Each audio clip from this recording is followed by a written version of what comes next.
Amumba msonkhano wateka koma ndi uthenga wanji umene mufuna anthu apite nawo. Choyamba ni chakwera yekha amene angathandize Malawi pakali panopa pa all presidential candidates.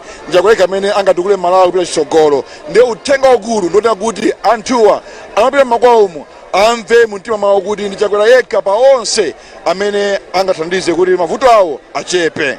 Kumati courage mukuitenga kuti mpaka na musauzale msonkhano pa Njamba. Achikoka. Chikoka mpanga. Ziwa kwambiri. What next? Mina nenera mundezi nzanga tika background kuthamanga kunena kuti tiyendere Malawi yonse nsanje tuchitipa likoma tunchinji kuti anthu amve mfundo za chakwera komanso zomwe apanga chakwera zambiri zinapanga mpaki yayi sinauze anthu yayi ndiye tikalutambaso pang'ono kuti pali zakuti lero ndokamba zing'ono chabe za unduna wanga zomwe takwanirisa zogwirika zooneka zimene tupanga intervene at individual and personal level. What message do you want people to go home with?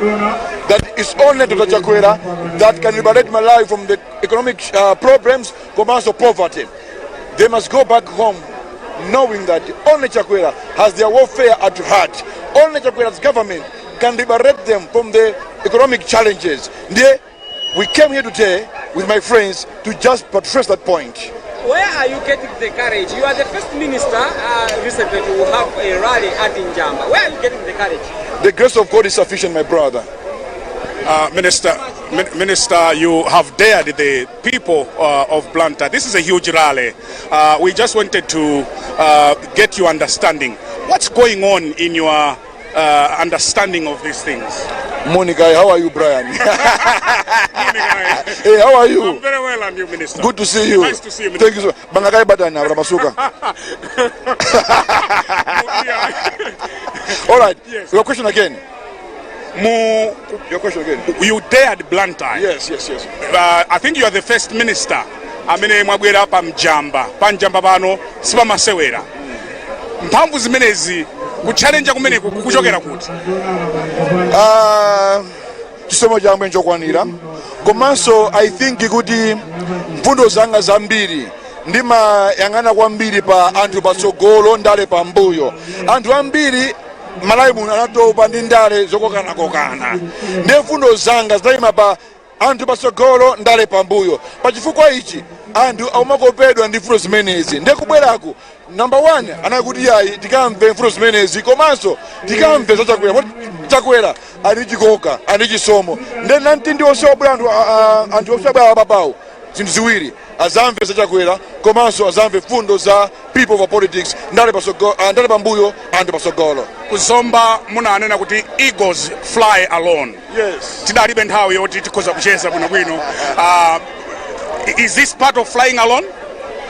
Let's have an exclusive interview on people of politics. Okay. I think end of this month or early next month, whereby I can explain further to you what I mean by people of politics. Indeed, sometimes many people, they fail to do things on their own.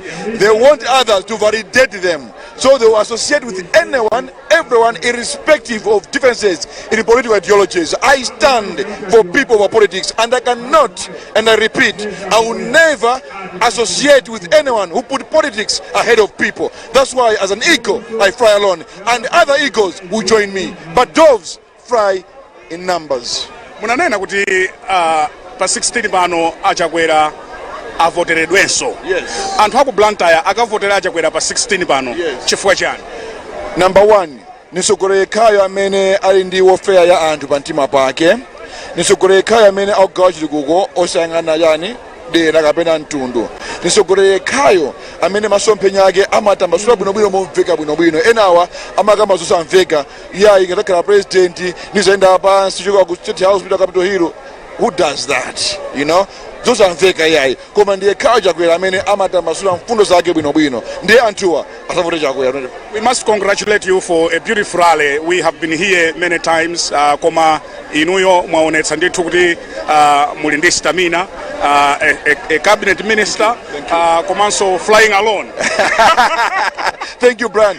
let's have that interview and I'll explain more about people politics. Thank you very much. Thank you so much. We wish you well, Minister. Thank you very much indeed. Amenewo ndi olemekezeka bambo Vitumbiko Mumba kuti yankhula pano mzanga wanda msisa watulapo zotani pamenepo.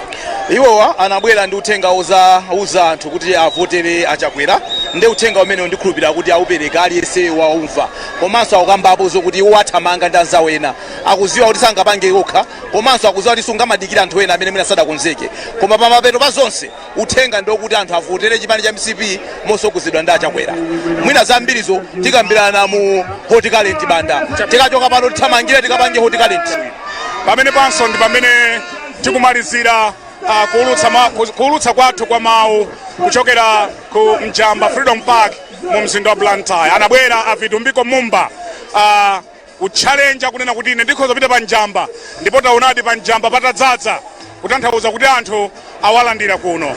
The decision ndi yanu. Mavoti alipo pa 16 September. Kuyenda m'misonkhano kwauza anthu kuti ife tili ndi malonda tiguleni. Ogula ndi inu and the decision is yours. Nene Brian Banda. This has been a Malawi Congress Party rally. And amenana titana kuno ndi engineer Vitumbiko Mumba.